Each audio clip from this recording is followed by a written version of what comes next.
नमस्कार, बहुत बहुत स्वागत है आप सबका हमारे इस विशेष कार्यक्रम में। कोविड-19 इस महामारी का हम सबके जीवन पर बहुत ही व्यापक प्रभाव पड़ रहा है। हमारे जीवन के विभिन्न पहलुओं को ये कई तरीके से प्रभावित कर रही है और इन सब के बीच में अगर हम शिक्षा की बात करें तो हमारे देश के 33 करोड़ छात्र भी इस बीमारी की वजह से जो अनिश्चितता की स्थिति बनी हुई है उसके चलते चिंता कर रहे हैं अपने भविष्य की। हालांकि केंद्र सरकार वक्त वक्त पर कई ऐसी घोषणाएं भी कर रही है जिससे उनकी कई चिंताओं का, कई सवालों का समाधान हो रहा है, लेकिन फिर भी उनके जहन में, उनके अभिभावकों के जहन में, टीचर्स के जहन में कई ऐसे सवाल हैं जिनके जवाब वो चाहते हैं। और इसी सवाल जवाब के लिए ही हम आज इस विशेष सत्र का हमने आयोजन किया है और हमारे साथ हैं केंद्रीय मानव संसाधन विकास मंत्री डॉक्टर रमेश पोखरियाल निशंक। डॉक्टर साहब, बहुत बहुत स्वागत है आपका। सबसे पहले कि मैं, क्योंकि ये सवाल मैं दर्शकों को बता दूं कि ये सभी सवाल जो आज हमारे पास आए हुए हैं, ये सवाल हमने कल और आज सोशल मीडिया से इन सवालों को आप ही लोगों के जरिए लिया है। तो जिन भी लोगों ने सवाल पूछे हैं उन सवालों के ही जवाब हमारे पास पहुंचे हैं हमारे फेसबुक पेज के जरिए, डीडी न्यूज़ के ट्विटर हैंडल्स के जरिए। तो जो जो सवाल आप लोगों ने पूछे हैं उन्हीं के जवाब देंगे केंद्रीय मंत्री। डॉक्टर निशंक, अगर हम सवालों के सिलसिले की शुरुआत करें तो सबसे पहला सवाल हमारे पास आया है समीर सौरभ सिंह, जो मुजफ्फरपुर से हैं, और उन्होंने अपना सवाल पूछा है और उनका सवाल वही सवाल है जो बहुत लोग पूछना चाहते हैं। शिक्षा के क्षेत्र में अगर हम देखना चाहें तो एक बड़ा सवाल जो सब लोग पूछ रहे हैं कि नया सत्र कब शुरू होगा, लेकिन उससे पहले एक और बड़ी बात जो सब लोग जानना चाहते हैं कि स्कूल कब खुलेंगे और सोशल डिस्टेंसिंग जैसे नियमों के लिए भी क्या योजना बनाई गई है। स्वाभाविक ये है कि सबके मन में ये विचार होगा, और जैसे अभी आपने कहा कि इस देश में 33 करोड़ छात्र छात्राएं हैं और यदि उनके माता पिता को भी लगा दें तो ये 99 करोड़ होते हैं।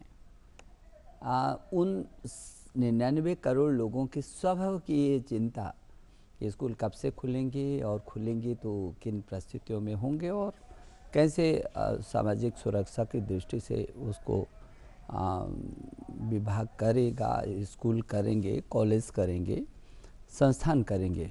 हम लोगों ने जब भी हम स्कूल खोलेंगे, हम लोगों ने स्कूली शिक्षा के लिए एनसीईआरटी को कहा है, एक टास्क फोर्स गठित किया है कि वो इस बात को सुनिश्चित करें कि जब भी ऐसी स्थिति आएगी, जब हम खोलेंगे तो किस रूप में, किस अनुपात में और किस ढंग से हम स्वास्थ्य विभाग के जो हमारे मानक हैं, जो निर्देश हैं, उनका हम पालन करते हुए और उस स्कूल को हम खोलेंगे। ऐसे उच्च शिक्षा में यूजीसी को कहा है कि वो इन सभी परिस्थिति पे और बच्चों पर, छात्रों पर और उन परिस्थितियों पर पूरा अध्ययन करेंगे और फिर बताएंगे कि किस ढंग से, किस रूप में और किस सीमा तक और कैसे कैसे करके हम स्वास्थ्य विभाग के उन निर्देशों का भी पालन करें।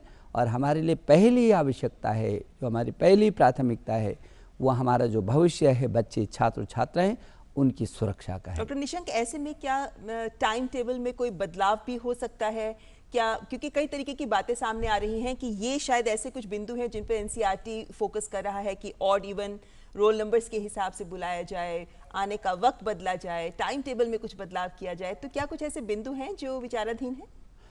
देखिए, अभी तो हमारे सामने जो तात्कालिक है, अभी ऑनलाइन कैसे करके उसको हम पाठ्यक्रम दें। दूसरा तात्कालिक ये है कि हम जो बची हुई परीक्षाएं हैं उनको कैसे करें। और फिर तीसरा चरण है कि जब हम इस स्थिति में तैयार हो जाएंगे तब उसको स्कूल तक लाना है। पाठ्यक्रम की जो आपने चर्चा की है, हम लोगों ने, एनसीईआरटी ने वैकल्पिक कैलेंडर दिया है, क्योंकि अभी जो स्कूल का जो पाठ्यक्रम था और आज जो घर पर है, एक ऐसी परिस्थिति आई है कि ना छात्र को पता था, ना अभिभावक को पता था, ना हमको पता था, ना देश को पता था, ना दुनिया को पता था कि ये कई कैसे गहरे संकट से होकर के पूरी मानवता गुजरेगी। तो हमारा जो छात्र है उसको कैसे करके हम अभी संशोधित पाठ्यक्रम दें ताकि ज़्यादा भार भी महसूस ना हो और वो लगातार पढ़ने की ओर अभिभावक और अध्यापक दोनों मिलकर के उसको उस पाठ्यक्रम को सुनिश्चित करा सकते जी हैं। चलिए आगे बढ़ते हैं। हमारे पास गाजियाबाद से मृगांक श्रीवास्तव, इन्होंने फेसबुक पेज पर अपना सवाल रखा है। इन्होंने बोला है कि चूंकि हम जानते हैं कि बोर्ड परीक्षाएं आयोजित की जा रही हैं, डेट शीट आ चुकी है, तो अब जबकि बोर्ड परीक्षाएं आयोजित की जा रही हैं तो परीक्षा में सोशल डिस्टेंसिंग सुनिश्चित करने के लिए सीबीएसई द्वारा कौन से प्रोटोकॉल का पालन किया जाएगा?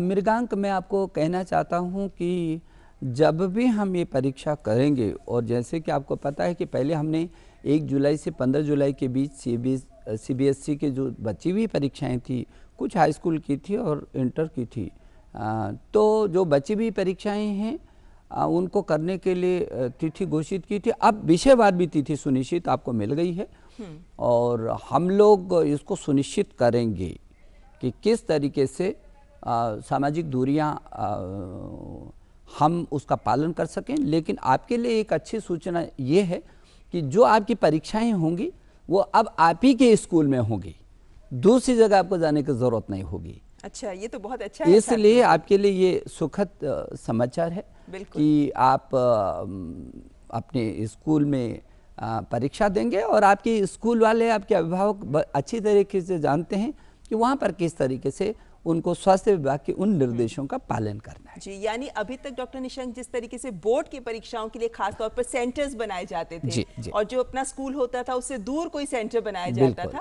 अब ऐसा नहीं होगा। अब नहीं होगा, अपने ही स्कूल में जाना इस समय वो अपने ही स्कूल में देगा इन परीक्षाओं को। जी जी, चलिए अगला सवाल लेते हैं। एक और हमारे ट्विटर हैंडल पर एक सवाल आया है कि अब एग्जाम पेपर्स का मूल्यांकन शुरू हो चुका है, तो उसको लेकर क्या प्रक्रिया अपनाई जा रही है? अनूप, जो आपकी चिंता है, और आपने भी कुछ विषयों की परीक्षा दी होगी और लगभग 171 प्रश्न पत्र पूरे हुए हैं, जिसमें लगभग 1.5 करोड़ से भी अधिक जो उत्तर पुस्तिकाएं हैं उनका जांचने का काम अभी शुरू किया है। आपको याद होगा कि पीछे के दिनों में हमने गृह मंत्री जी से निवेदन किया था और उन्होंने हमको ये छूट दी है, व्यवस्था दी है गृह मंत्रालय ने कि हम जो 3000 हमारे सीबीएसई के स्कूल हैं जो जांच केंद्र बने हुए थे, उत्तर पुस्तिकाओं के जो जांच केंद्र थे, उन केंद्रों से अध्यापकों तक वो उत्तर पुस्तिकाएं पहुंचाई जाएंगी। वो युद्ध स्तर पर चल रहा है। 50 दिन के अंदर हम इस काम को पूरा करेंगे। इधर हमारी जो बची हुई परीक्षाएं हैं उन परीक्षाओं को हम पूरा करेंगे, उधर जो हमारी उत्तर पुस्तिकाओं का जो मूल्यांकन है, जांच है, वो पूरी होगा और एक समयबद्ध तरीके से हम इसको रिजल्ट को आउट करेंगे। इन दोनों दिशाओं में हमारा तेजी से सीबीएसई बोर्ड काम कर रहा है।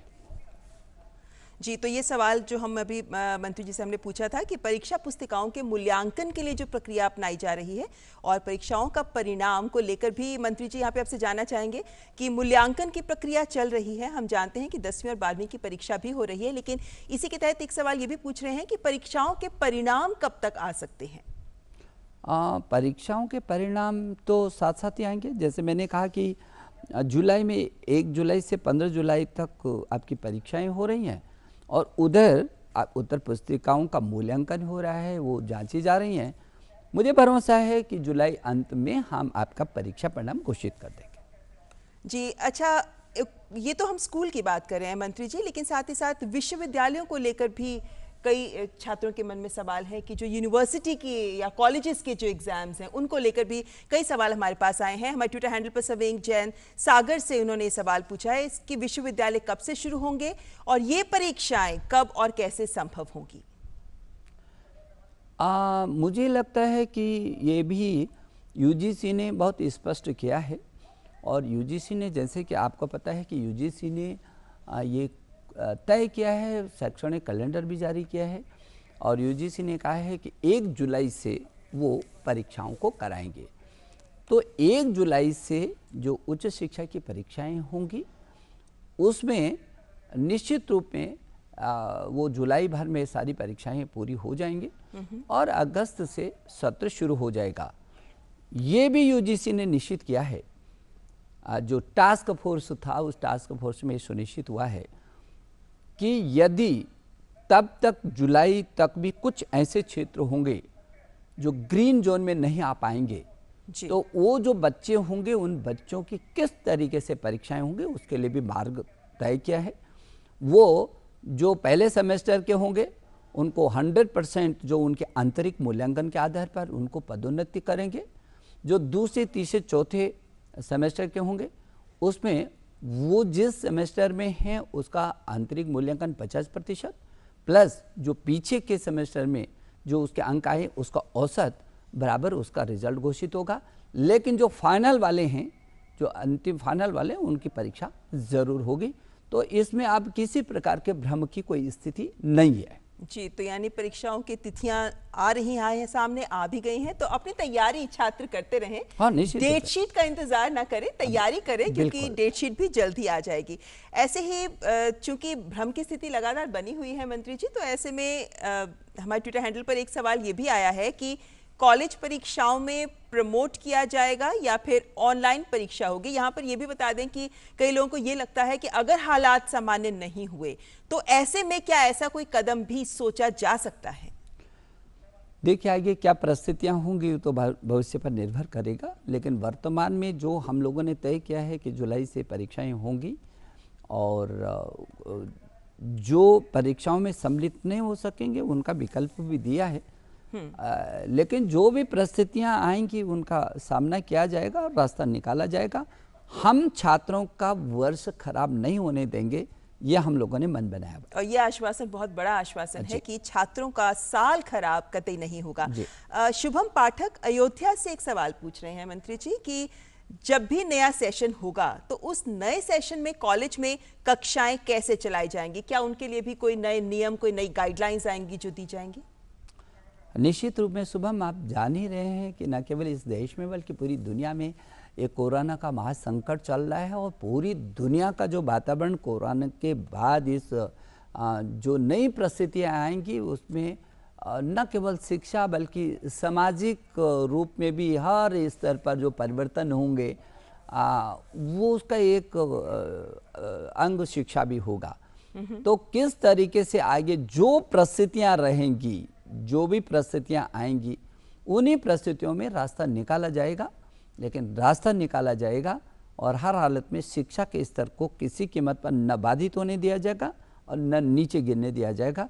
ये हम लोग इस दिशा में काम कर रहे हैं। जी, और मंत्री जी आपका ये जवाब हमारे अगले सवाल के लिए भी सही बैठता है, लेकिन फिर भी मैं पढ़ देती हूँ सवाल, क्योंकि नायक पूछ रहे हैं हमारे ट्विटर हैंडल पर कि अगर हालात जुलाई तक भी ना सुधरे तो जो अंतिम वर्ष के छात्र हैं उनको लेकर क्या कुछ विशेष योजना है? अभी आपने मंत्री जी कहा कि जो अंतिम वर्ष के फाइनल ईयर के जो स्टूडेंट्स हैं उनका एग्जाम जरूर होगा, तो ऐसे में अगर हालात ना सुधरे तो उनको लेकर क्या योजना है? नए कभी तो हमने मन बनाया हुआ है, जैसे कि आपको बताया कि जो फाइनल एग्ज़ाम होगा, फाइनल वर्ष का जो है अंतिम वर्ष का जो छात्र होगा उसकी परीक्षाएं ज़रूर होंगी और वो किस रूप में और किस तरीके से होंगे उस पर फिर आपको आगे बताया जाएगा। जी, और अब चूंकि डॉक्टर निशंक हम जानते हैं कि डेट शीट आ गई है, 10वीं 12वीं की परीक्षाएं हो रही हैं, होंगी अब जल्द ही, और उसको देखते हुए अब अगले सत्र के लिए भी सवाल उठने लगे हैं। अनिर्बन हमसे पूछ रहे हैं ट्विटर हैंडल पर कि 2020-21 का जो सत्र है उसके लिए 12वीं कक्षा का पाठ्यक्रम कितना कम होगा? क्या कम किया जाएगा? क्योंकि हम देख रहे हैं कि अब एग्जाम्स भी लेट हो रहे हैं, तो जाहिर है परिणाम भी लेट आएंगे, रिजल्ट लेट आएंगे, तो उनको देखते हुए अगले सत्र को लेकर ये सवाल पूछा गया है। अनिर्बन, मुझे लगता है कि अब दो चीज़ें हैं अभी हमारे सामने। एक तो ये बड़ा संकट है और कितना हम समय को बांध पाते हैं, जोड़ पाते हैं, ये भविष्य में छिपा हुआ है, लेकिन हम उसको समय को पाटेंगे। दूसरा, आपको तो मालूम है कि यदि ये संभव हुआ कि इस देश में जिस तरीके से हम नई शिक्षा नीति को लेकर के भी आ रहे हैं, तो यदि तब तक वो नई शिक्षा नीति घोषित हो गई तो अगला जो समय होगा वो उस पाठ्यक्रम के अनुरूप कैसे होगा उस पर भी विचार की आवश्यकता है। लेकिन आप चिंता मत करिए, खूबसूरत पाठ्यक्रम भी होगा और समय के साथ बहुत अच्छी तरीके से आप पढ़ सकेंगे और आपको जो पाठ्यक्रम आएगा उसको आपको लगेगा कि हाँ आपकी मनस्थिति के अनुरूप और आपको बहुत तेज़ी से आगे बढ़ाने के लिए हर दिशा में वो पर्याप्त होगा। जी, नरेश रावत दिल्ली से अपना सवाल पूछ रहे हैं कि चूंकि हम जानते हैं कि लॉकडाउन से पहले ही स्कूल बंद कर दिए गए थे, शैक्षणिक संस्थान सबसे पहले बंद किए गए थे, तो ऐसे में उनका सवाल यह है कि फिर छात्र अपना पाठ्यक्रम कैसे पूरा करेंगे? मुझे लगता है कि आप तो पाठ्यक्रम में पूरा कर ही रहे हैं। अधिकांश छात्रों ने तो पूरा पाठ्यक्रम किया है और पाठ्यक्रम पूरे हुए हैं तभी जो परीक्षाएं हुई हैं। अधिकांश स्थानों पर तो बहुत सारे राज्यों ने तो परीक्षाएं करा भी दी थी जी। बहुत कुछ परीक्षाएं रह गई है, जो परीक्षाएं रह गई हैं उसको वो परीक्षाएं करा रहे हैं। तो पाठ्यक्रम तो पूरा है, लेकिन जहां पाठ्यक्रम मानो 1% आपकी बात से यदि हम सहमत भी हों, तो जो पाठ्यक्रम रह गए हैं उसको अभिभावक और अध्यापक इस बीच ऑनलाइन से पूरा कर रहे हैं। और मैं सभी को बात भी कर रहा हूं और मुझे इस बात की खुशी है कि इस बीच अभिभावक और अध्यापक दोनों मिलकर के छात्रों के लिए बहुत प्रयास कर रहे हैं और उसके कोर्स को वो पूरा करवा रहे हैं। जी बिल्कुल। यहाँ पर फेसबुक पेज पर हमारे पास एक सवाल आया है। विपुल गुप्ता सोनीपत से ये सवाल लिख रहे हैं कि क्या परीक्षा के लिए सभी विश्वविद्यालयों को कॉमन गाइडलाइंस जारी हो सकती हैं? दरअसल इनकी कुछ शिकायत भी थी कि जो गाइडलाइंस जारी की गई हैं उनका पालन यूनिवर्सिटीज़ नहीं कर रही हैं। तो क्या कुछ कॉमन गाइडलाइंस हो सकती हैं? हालांकि यूजीसी की ओर से तो गाइडलाइंस या परामर्श दिया गया है। असलियत में ये देश इतना बड़ा देश है, सबकी अलग अलग भौगोलिक परिस्थितियाँ हैं और आप देखेंगे तो 1000 विश्वविद्यालय हैं देश के अंदर, 45,000 डिग्री कॉलेज हैं और 15 लाख से अधिक स्कूल हैं, 1 करोड़ से अधिक अध्यापक गण हैं और जैसे कि अभी ममता आप कह रही थी कि 33 करोड़ से भी अधिक हमारे देश में छात्र छात्राएं हैं। तो सबकी परिस्थितियां क्योंकि अलग अलग हैं जी, तो सभी को एक गाइडलाइन नहीं दी जा सकती है। उनको उस दिशा में छूट होगी कि उनके राज्य में जो परिस्थितियां हैं उनके अनुरूप बेहतर क्या है। तो राज्य सरकार इसको सुनिश्चित करेंगे, राज्य सरकार शिक्षा विभाग वहाँ की परिस्थिति के अनुरूप। उदाहरण के लिए लद्दाख है, जम्मू कश्मीर का कुछ क्षेत्र है, अब वहाँ जो ठंडियाँ हिमपात होता है तो 3-4 महीने वो उस समय बंद रहता है, तो वो चाहते हैं कि अभी हो जाए, लेकिन कुछ स्थानों पर गर्मियों की छुट्टी होती हैं। तो इन परिस्थितियों में और उन भौगोलिक स्थितियों में जो भी विश्वविद्यालय बेहतर से बेहतर जो हो सकता है छात्रों के हित में, वो निर्णय लिया जाएगा। जी विपुल गुप्ता एक और सवाल पूछ रहे हैं जी। और अहम है ये सवाल क्योंकि छात्रों की मनस्थिति बेहतर होनी भी बहुत जरूरी है। और उनका सवाल है, फेसबुक पर उन्होंने पूछा है कि कई विश्वविद्यालयों ने समस्याओं के समाधान के लिए कोई शिकायत निवारण सेल क्यों नहीं बनाया है? ऐसा नहीं है विपुल, आपने तो शायद अभी कुछ दिन पहले मैंने बोला था, आपने मेरे ट्विटर पर भी देखा होगा, और विश्वविद्यालय अनुदान आयोग ने यूजीसी के स्तर पर एक प्रकोष्ठ बनाया गया है और सभी विश्वविद्यालयों को ये कहा गया है कि छात्रों की शिकायतों के निवारण के लिए हर विश्वविद्यालय अपना एक अलग सा प्रकोष्ठ गठित करेगा। और जितनी मुझे सूचनाएं हैं उस लगभग सब विश्वविद्यालयों ने अपना प्रकोष्ठ भी गठित किया है। यदि आपकी कोई शिकायत होगी तो उस प्रकोष्ठ में ज़रूर आप अपनी शिकायतों को दर्ज करें। और यदि आपके विश्वविद्यालय में शिकायत प्रकोष्ठ नहीं है 1%, वैसे जो ऐसा नहीं है कि नहीं होगा, लेकिन यदि 1% ऐसी संभावना होगी तो मैं छात्रों से कहना चाहता हूं कि यूजीसी का जो प्रकोष्ठ बना हुआ है आप जाकर के वो अपनी शिकायतों को उधर दर्ज करिए, आपको समाधान मिलेगा। जी मंत्री जी, वैसे नंबर भी, फोन नंबर भी दिया गया है अगर कोई शिकायत करनी हो तो, ईमेल भी दी गई है और पोर्टल भी बनाया गया है। तो विभिन्न आयाम उपस्थित हैं बच्चों के सामने, वो चाहें तो इन विभिन्न मंचों का प्रयोग कर सकते हैं, अपनी समस्या का समाधान भी पा सकते हैं। चलिए आगे बढ़ते हैं। गोलू शर्मा हमारे पास ट्विटर के जरिए अपना सवाल भेज रहे हैं और वो कह रहे हैं कि गरीब के बच्चे कैसे पढ़ेंगे जिनके पास ना तो मोबाइल है और ना ही टीवी है, ना लैपटॉप है, ना स्मार्टफोन्स हैं, उनकी पढ़ाई को लेकर। क्योंकि ऐसा ही एक सवाल विशाल रहेल मुरादाबाद से भी पूछ रहे हैं और ये शिक्षा की उपलब्धता और अवसर की समानता की बात कर रहे हैं कि इनको देखते हुए मंत्रालय क्या कदम उठा रहा है, कैसे ये सुनिश्चित कर रहा है कि ऐसे हालात में सभी बच्चे अमीर हो या गरीब उन्हें शिक्षा हासिल हो सके। मुझे लगता है कि हिंदुस्तान के अंदर ये पहला ऐसा अवसर आया और जैसे हमारे देश के प्रधानमंत्री जी ने हमेशा ये कहा है कि जब भी चुनौतियां होती हैं, यदि चुनौतियों का ठीक से मुकाबला होता है तो अवसरों में तब्दील हो जाती हैं। और इस समय जो एकाएक ऐसी परिस्थितियां पैदा हुई हैं देश के अंदर, जो पूरे देश को ऑनलाइन पर लेकर के आई है, कोई सोच भी नहीं सकता था। तो ऐसे समय में गरीब का बच्चा हो या अमीर का बच्चा एक ही प्लेटफॉर्म पर पढ़ रहा है। हमारी दीक्षा प्लेटफॉर्म है, ई पाठशाला है, स्वयं है और स्वयं प्रभा है। ये हमारी जो प्लेटफॉर्म है, जो हम ऑनलाइन पाठ्यक्रम को दे रहे हैं, सभी इनके अंदर पढ़ रहे हैं। लेकिन हाँ, जो आपकी दूसरी चिंता है कि जिस बच्चे के पास स्मार्ट टेलीफोन नहीं है, जिसके पास कंप्यूटर नहीं है या नेट नहीं है, इसकी सुविधा नहीं है, वो कैसे करके पढ़ेगा। हम लोगों ने कोशिश ये की है कि जो हमारा स्वयं प्रभा के 32 चैनल हैं और 24 घंटे चलते हैं, DTH पर हैं, ये दूरदर्शन पर हैं, डिश टीवी पर हैं, टाटा स्काई पर हैं और रिलायंस टीवी पर हैं, उनके माध्यम से हम सीधे बच्चे के तक जाएंगे। मुझे लगता है कि शायद ऐसा नहीं होगा कि टीवी किसी के पास नहीं होगा, लेकिन यदि नहीं भी होगा तो अगल बगल में जाकर के भी वो प्राप्त कर सकता है, क्योंकि उसका निश्चित होगा इस घंटे में ये सब्जेक्ट, इस घंटे में ये सब्जेक्ट, इस घंटे में ये सब्जेक्ट है। और भविष्य में हम रेडियो का भी उपयोग करेंगे। यदि इससे भी नहीं होगा तो आगे बहुत सारे विषयों पर हम सोच रहे हैं, लेकिन अंतिम छोर पर बैठे रहने वाले बच्चे को भी शिक्षा से वो वंचित नहीं होगा, यह हम आपको आश्वस्त कर रहे हैं। जी मंत्री जी, जैसा कि हम जानते ही हैं कि अब ऑनलाइन शिक्षा एक नए विकल्प के रूप में बच्चों के सामने आई है और उससे बच्चे फ़ायदा उठा रहे हैं इस समय, जबकि स्कूल तमाम बंद हैं। लेकिन एक वर्ग ऐसा भी है जो ये मानते हैं कि ज़्यादा स्मार्टफोन्स और टीवी के ज़रिए बच्चों की पढ़ाई ना हो, पारंपरिक शिक्षा एक अच्छा जरिया होता है। तो अगला सवाल उसी से जुड़ा हुआ है, क्योंकि आर्यन विशिष्ट हमसे ट्विटर हैंडल पर पूछ रहे हैं कि ऑनलाइन शिक्षा पर इतना जोर दिया जा रहा है तो क्या पारंपरिक शिक्षा द्वारा पढ़ना छोड़ रहे हैं हम? आर्यन, आपको तो मालूम है कि इन परिस्थितियों में इसके सिवाय कोई विकल्प आपके पास नहीं है।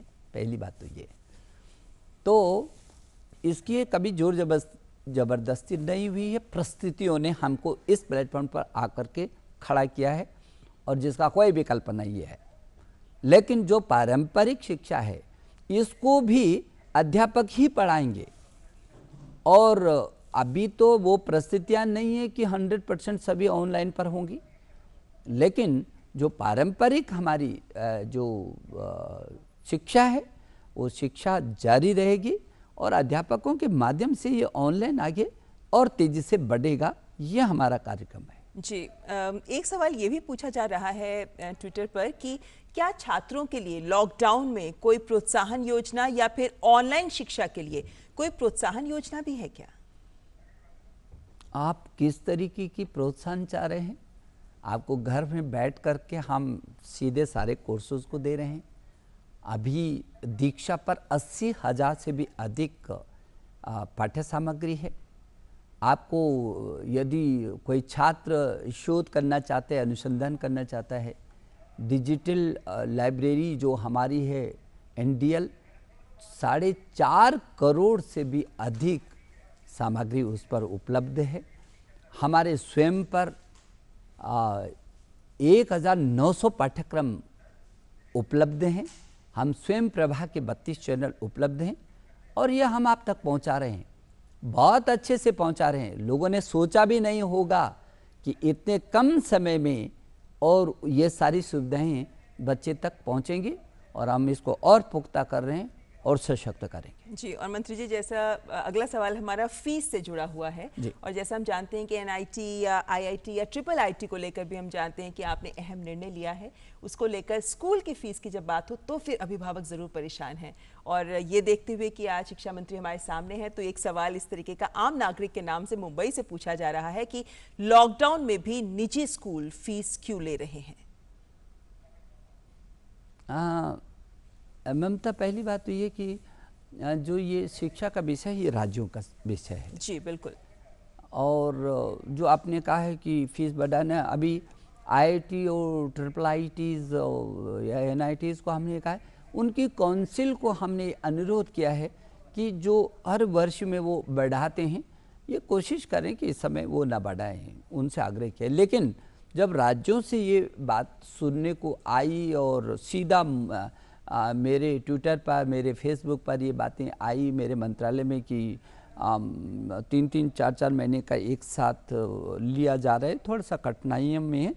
तो मैंने सभी देश के शिक्षा मंत्रियों से ये अनुरोध किया था कि ये संभव हो सके तो ये कोशिश करें, अनुरोध करें उन संस्थाओं के साथ भी मिल करके कि एक साथ तो 3 महीने का शुल्क न ले सकें तो ज़्यादा अच्छा है, एक साथ न लें। दूसरा, जो हर वर्ष जो शुल्क बढ़ाया जाता है, क्योंकि ऐसी परिस्थितियां हैं, तो वो भी थोड़ा सा भी निवेदन किया कि क्या इस पर भी वो विचार कर सकते हैं कि इस वर्ष वो शुल्क न बढ़ाएं, जो हर वर्ष वो बढ़ोतरी करते हैं। तो ये हम अनुरोध शिक्षा मंत्रियों से किया है, सभी राज्यों से किया है, और सभी राज्य, मुझे इस बात की खुशी है कि उधर जो प्राइवेट संस्थान हैं, अध्यापक हैं और अभिभावक हैं, इनके बीच बेहतर तरीके से वो समन्वय कर रहे हैं। क्योंकि प्राइवेट संस्थाओं का भी ये है कि भाई हम अध्यापक को वेतन देना है तो कहाँ से देंगे, और उधर परिस्थितियाँ अभिभावक के सामने भी हैं।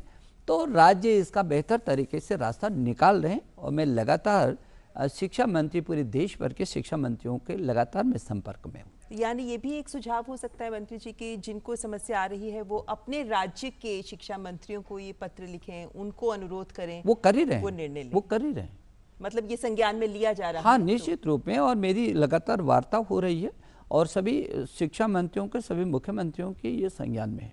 जी, अगला सवाल लेते हैं। गौरव सिंह परमार फेसबुक पर आरा, बिहार से ये बात पूछ रहे हैं। दरअसल इस साल नहीं, अगले साल के एग्जाम को लेकर ये बात हो रही है कि 2021 में जो 10वीं का एग्जाम होगा उसका सिलेबस कब तक सीबीएसई जारी कर सकती है। मेरे को लगता है एडवांस प्लानिंग बहुत ज़्यादा है यहाँ पर। गौरव, अभी इस समय को निकलने दीजिए, जो भी आगामी, मुझे लगता है अभी आप 9वीं में हैं, शायद 10वीं में गए होंगे, तो आपको इस बात की चिंता है। अच्छा होगा, बहुत खूबसूरत होगा, और जो पाठ्यक्रम होगा और जो परीक्षाएं होंगी वो भी अपने प्रकार की होंगी। बस आप तो इस समय को बहुत मस्ती के साथ अच्छा लिखिए, पढ़िए, और आपको अच्छा ही जो आगे नई शिक्षा नीति, जैसे मैंने कहा, वो भी आ रही है, और अच्छा ये प्लान मिलेगा आपको। आपको खुशी मिलेगी कि आपका बेहतर, खूबसूरत और प्रखर पाठ्यक्रम आपके हाथ में होगा। जी बिल्कुल। बिहार से ही अक्षय कुमार भी ये बात पूछ रहे हैं। ये भी अगले साल के लिए पूछ रहे हैं। आपने अभी बोला कि 9वीं के हैं और 10वीं में जा रहे हैं, इसलिए ये बात पूछ रहे हैं। लेकिन अब जो अक्षय कुमार सवाल पूछ रहे हैं वो हमें लगता है 11वीं में है और 12वीं में जा रहे हैं। तो इस वजह से सवाल आ रहा है कि 2021 में जो 12वीं की परीक्षा होगी तो उसमें क्या पाठ्यक्रम आधा आएगा या पूरा। मुझे लगता है मंत्री जी ये सवाल उससे लेकर है कि भाई सत्र छोटा हो जाएगा तो उसको लेकर पाठ्यक्रम में भी बदलाव होगा। तो एक छात्र की ओर से सवाल है कि भाई पूरा होगा या आधा आएगा। जाहिर है कि एडजस्टमेंट करनी पड़ेगी। इसकी आपको अभी चिंता करने की ज़रूरत नहीं है, और अभी से आप यदि इस चिंता में पड़ेंगे आधा होगा या पूरा होगा, आप इसको बिल्कुल चिंता मत करिए। आपके अनुरूप, परिस्थिति के अनुरूप आपको बिल्कुल आपको लगेगा कि जो परिस्थितियाँ उनके अनुरूप आपको पाठ्यक्रम मिलेगा। मुझे लगता है कि जो परिस्थितियाँ हैं और जो आगे हैं, हम पाठ्यक्रम को अभी भी हम लोगों ने वैकल्पिक कैलेंडर दिया है, लेकिन हम लोग पाठ्यक्रम को पूरी करने की कोशिश करेंगे। लेकिन नई शिक्षा नीति में क्या स्वरूप होगा उस पाठ्यक्रम का, वो आगे आने वाला भविष्य तय करेगा। फिलहाल तो आप वर्तमान में खूब अच्छा अध्ययन करिए, और आगे आपका भविष्य तो बहुत अच्छा है। यानी इंतजार करें, सारे समय पर सारी जानकारी दी जाएगी। बिल्कुल।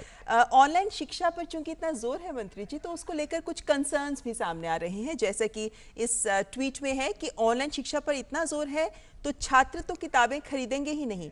यहाँ मुझे लगता है कमर्शियल एंगल भी कहीं ना कहीं है, क्योंकि बच्चों की शिक्षा से तमाम लोग, तमाम व्यवसाय भी जुड़े हुए हैं। तो शायद उन्हीं में से एक कंसर्न ये आ रहा है कि किताबों की ओर बच्चों का रुख कम हो जाएगा। ऐसा नहीं है, और किताबों की ओर कभी बच्चे का रुख दूर नहीं हुआ। हाँ, कई बार परिस्थितियाँ बदल जाती हैं, और जैसे आप अभी मोबाइल पर सब कुछ देख रहे हैं, किताब जो है, किताब आपके पास थोड़ा सा सिस्टम बदल गया है, तो लेकिन वो किताब ही है। और आपको तो मालूम है कि अभी हमने माई बुक माई फ्रेंड एक अभियान भी चलाया और मुझे खुशी है कि कितना छात्रों में पढ़ने का जो है हर छात्र ने मेरी ज़िंदगी का ये सबसे अच्छा मित्र है मेरा, ऐसा फ़ोटो खींच करके उसको पढ़े उस किताब के अंदर क्या क्या है वो भी हमको मेल किया, हमारे ट्विटर पर दिया। का मतलब है कि जो किताबें हैं वो किताबों से तो उसका रेगुलर नाता रहेगा।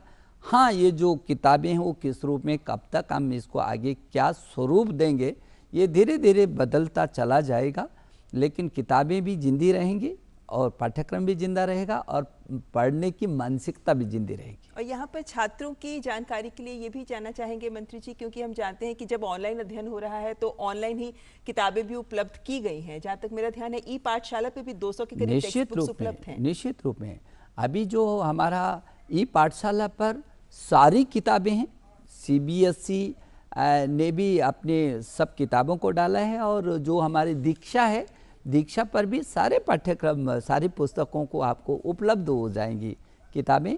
और किताबें तो सभी, चाहे ई पाठशाला है और चाहे दीक्षा है और स्वयं पर भी और स्वयं प्रभा पर भी आपको अच्छी सामग्री और NDL पर भी आपको अच्छी सामग्री मिल जाएगी। और वैसे एक शिकायत आम होती है कि हमारे जो छात्र हैं, जो युवा हैं, वो पुस्तकों पे ज़्यादा रुचि नहीं रखते, लेकिन लॉकडाउन के दौरान भी NBT ने भी कई, जैसे stay home India with books जैसे एक अभियान चला, आपने माई बुक माई फ्रेंड की बात की, लेकिन NBT ने भी 100 से ज़्यादा पुस्तकें निकाली हैं और वो टेक्स्ट बुक्स नहीं हैं, वो अन्य तरह की पुस्तकें हैं जो आप अपने फ्री टाइम में पढ़ सकते हैं। कितना अहम रहा ये? नेशनल बुक ट्रस्ट इंडिया ने जो अभी किताबें एक सीरीज कोरोना सीरीज करके निकाला, कितनी लोकप्रियता बढ़ी है उसकी और लोगों ने उसको हाथों हाथ लिया है। अभी हाल में उन 7 किताबों के सीरीज़ को हमने निकाला, बहुत खूबसूरत हैं वो। और मुझे लगता है कि एक समय रहा होगा जब लोगों को ज़्यादा रुचि नहीं रहती होगी पढ़ने लिखने में, लेकिन अब वक्त आ गया और मैं देख रहा हूँ कि बहुत तेज़ी से ये लिखने पढ़ने का लोगों का मन बदला है। तो इसलिए किताबें भी रहेंगी और किताबों के पढ़ने वाले भी बहुत अच्छे से उसको किताबों का ज्ञान ग्रहण करेंगे और उनके साथ अपनी दोस्ती को और तेज़ी से बढ़ाएंगे। जी, और मंत्री जी, इस क्वेश्चन आंसर सेशन के लिए हमारे साथ छात्र, उनके अभिभावक तो जुड़े ही हैं, लेकिन साथ ही कई बुद्धिजीवी भी हमारे साथ जुड़े हैं। अगला ट्वीट हमारे पास ऋचा पांडे का आया है और ये रिसर्च को, अनुसंधान को लेकर सवाल कर रही हैं कि भारत में अनुसंधान की स्थिति कैसी है और इसे बेहतर करने के लिए मंत्रालय क्या कदम उठा रहा है। ऋचा, आपको मालूम है कि भारत में अनुसंधान की असीम संभावनाएं हैं। आपको मालूम है कि स्पार्क जो हम दुनिया के 25 देशों के 127 अंतर्राष्ट्रीय शीर्ष विश्वविद्यालयों के साथ अनुसंधान कर रहे हैं स्पार्क के माध्यम से। स्ट्राइड इसके अंतर विषयी शोध कर रहे हैं। आपको मालूम है कि प्रधानमंत्री अध्येता वृत्ति में हमारे सैकड़ों बिल्कुल नए तरीके के अनुसंधान कर रहे हैं। इम्प्रिंट, इम्प्रेस और स्टार्स, हमारे जितने भी शोध के ये विंग हैं अद्भुत हैं। और आपको तो मालूम है यार, मुझे ये कहते हुए संतोष है कि हमारे देश के प्रधानमंत्री ने हमेशा ये कहा है कि दुनिया का छात्र इधर पढ़ने के लिए आना चाहिए और हमारा अध्यापक दुनिया को पढ़ाने के लिए जाना चाहिए। और वो अभी स्टडी इन इंडिया के तहत अभी पूरी दुनिया के छात्र हमारे पास आ रहे हैं। 40,000 से भी अधिक रजिस्ट्रेशन हमारे स्टडी इन इंडिया के तहत हो गए हैं। और जहाँ तक अनुसंधान और शोध की ऋचा आपने चर्चा की है, उसमें आसियान देशों के 1,000 से भी अधिक छात्र IIT, जो हमारे देश के IITs में, उसमें शोध करने के लिए आ रहे हैं, जिसका अनुबंध हो गया, MOU हो गया। तो आप समझ सकते हैं कि हमारे यहाँ शोध और अनुसंधान की बहुत व्यापक संभावनाएं। और अभी तो NRF जो नेशनल रिसर्च फाउंडेशन है, जिसमें प्रति वर्ष 20,000 करोड़ तक का भी खर्च होना है। हमारे प्रधानमंत्री जी ने चाहा है कि अनुसंधान के क्षेत्र में भी देश शिखर पर हो और बहुत तेज़ी से काम चल रहा है। और आप देखिए कि कितना अनुसंधान अपने देश के अंदर हो रहा है। इसमें कोई कमी न तो थी, अभी है और न भविष्य में होने दी जाएगी। मंत्री जी, आपने अभी अंतर्राष्ट्रीय छात्रों की बात की जो भारत में आके अध्ययन कर रहे हैं। इसी से मेरे दिमाग में, जहन में वो भी सवाल आ रहा है कि हमारे जो छात्र विदेश में पढ़ने जा रहे थे, आपने ट्वीट भी किया कि अब उन्हें भी चिंता की जरूरत नहीं है कि अगर वो विदेश नहीं जा रहे हैं तो उनको यहाँ पर ही एंट्रेंस एग्जाम्स की उनके लिए भी ऑप्शंस दिए जाएंगे, विकल्प दिए जाएंगे। हाँ, निश्चित रूप में। और मुझे ये कहते हुए बहुत खुशी है कि हमारे देश से जो विदेशों में पढ़ने के लिए छात्र जाते थे, मैं पीछे के समय में इस 1 महीने के अंदर तमाम उन छात्रों का जिन्होंने रजिस्ट्रेशन भी कर दिया था बाहरी विदेशी विश्वविद्यालयों में, उनका चयन भी हो गया होगा, लेकिन उन्होंने अब बाहर जाने का मन बदल दिया है। और वो लगातार हम पर दबाव दे रहे थे कि साहब हमारी दोबारा आप परीक्षाएं करवा दीजिए, आप नीट की परीक्षा करवा दीजिए, आप जेईई की परीक्षा करवा दीजिए, जेईई एडवांस की करवा दीजिए। तो हमने ये मन बना दिया कि हम जेईई की दोबारा उनको अवसर देंगे। हाँ, वो दोबारा, इसीलिए आज मैंने सुबह ट्वीट किया था कि उन छात्रों को जो विदेश नहीं जाना चाहते हैं, अब उनके लिए बेहतर उपलब्धि है यहाँ पर। वो इन संस्थानों में अपना भविष्य तरासेंगे। तो मुझे लगता है कि वैसे भी हमारे संस्थाएं कम नहीं हैं।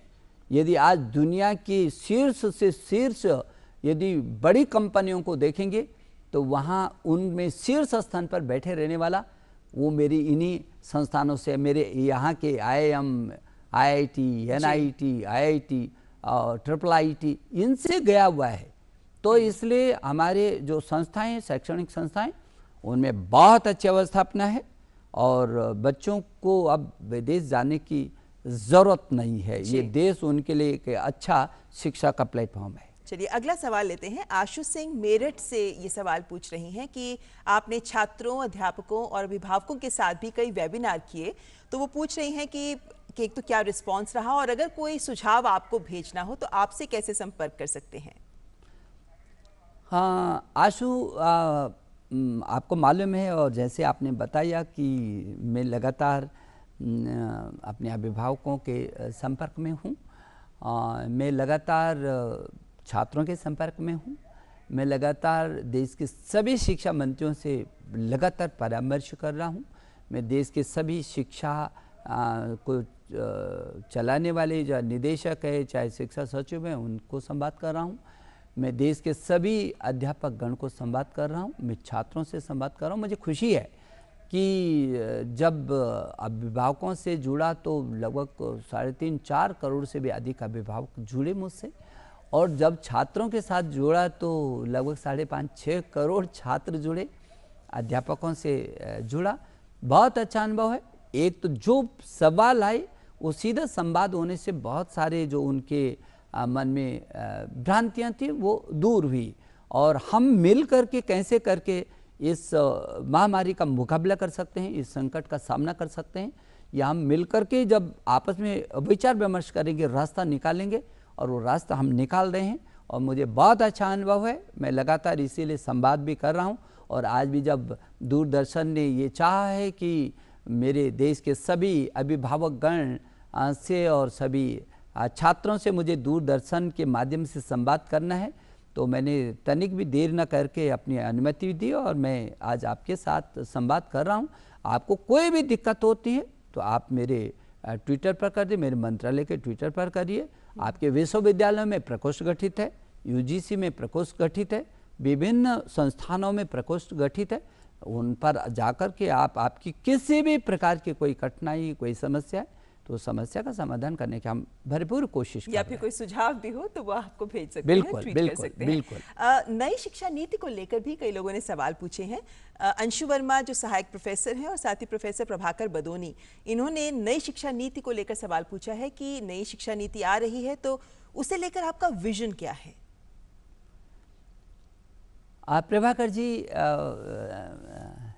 आप तो जानते हैं और आप दोनों लोग शिक्षक हैं और सभी शिक्षक इस बात को जानते हैं कि शिक्षा किसी भी व्यक्ति का, परिवार का, राष्ट्र का भविष्य होता है।